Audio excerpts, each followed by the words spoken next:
Hello students, today we are going to read a beautiful chapter, A Truly Beautiful Mind.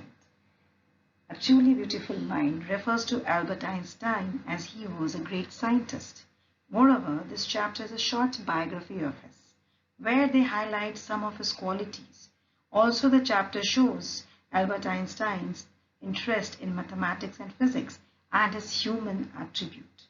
However, the title A Truly Beautiful Mind may let us wonder how a scientist's mind can be beautiful.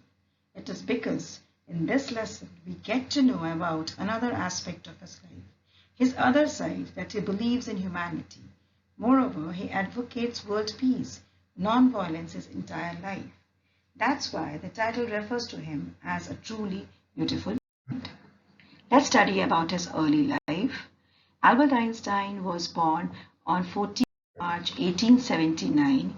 He was born in the German city of Ulm. His mother thought he was a freak because his head seemed too large. He didn't speak till the age of 2. His nickname in school was Brother Boring. His headmaster told his father that he will never ever make a success at anything. He learned to play violin when he was 6 years old. His mother wanted him to become a violinist. Albert went to high school in Munich. He scored good marks in almost every subject. He hated the school's regimentation and often argued with his teachers. When he was 15, he hated the school so much that he left it for good. His parents had moved to Milan and left him in Munich with relatives. He got to continue his education in a city much more liberal than Munich. He continued his education in a German-speaking school in Switzerland. He was interested in physics and was highly gifted in mathematics. He studied at a university in Zurich. He felt a special interest in a fellow student named Olivia Marek. She was from Serbia and had come to Switzerland because it was one of the only places in Europe which had college where women could get degrees. They soon fell in love and were known to exchange letters that mixed science with tenderness. One such letter from Einstein was, "How happy and proud I shall be when we both have brought our work on relativity to a victorious conclusion." At 21, he was a university graduate but unemployed. He worked as a teaching assistant and gave private lessons.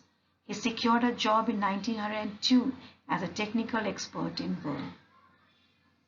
While he was supposed to be assessing others, he invented his own ideas in secret.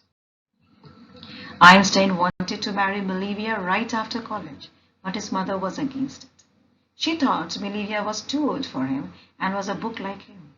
They finally got married in 1903 and had 2 sons. But Milevia was losing her intellectual ambition and becoming an unhappy housewife. They finally divorced in 1919. Einstein married his cousin Elsa in the same year. In 1905, one of the famous papers of Einstein's special theory of relativity, according to which time and distance are not absolute, was published. He also derived the world's most famous formula that describes the relationship between mass and energy, E is equal to mc². In 1950, he had published his general theory of relativity. An eclipse of the sun in 1919 proved that it was accurate. He had correctly calculated the extent to which the light from fixed stars would be deflected through the sun's gravitational field in advance. His work was considered a scientific revolution. He received Nobel Prize in 1921 for physics. He was praised for his work all over the world. In 1933, Nazis came to power in Germany, so he immigrated to USA. 5 years after the discovery of nuclear fission in Berlin, American physicists were very upset.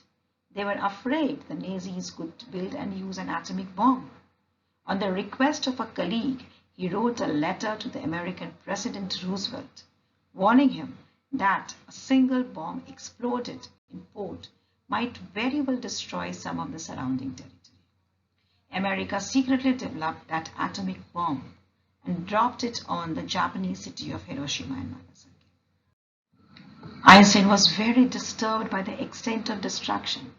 He again wrote a letter, this time to the United Nations, to form a world government.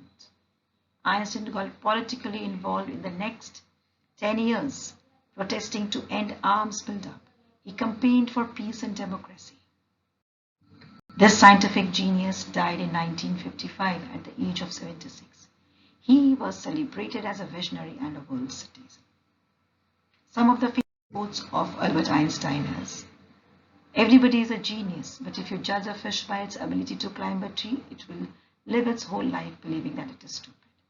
So much contemporary in today's world. One very famous quote which I would like to quote and end my video: "Science without religion is lame. Religion without science is blind." Thank you, everybody.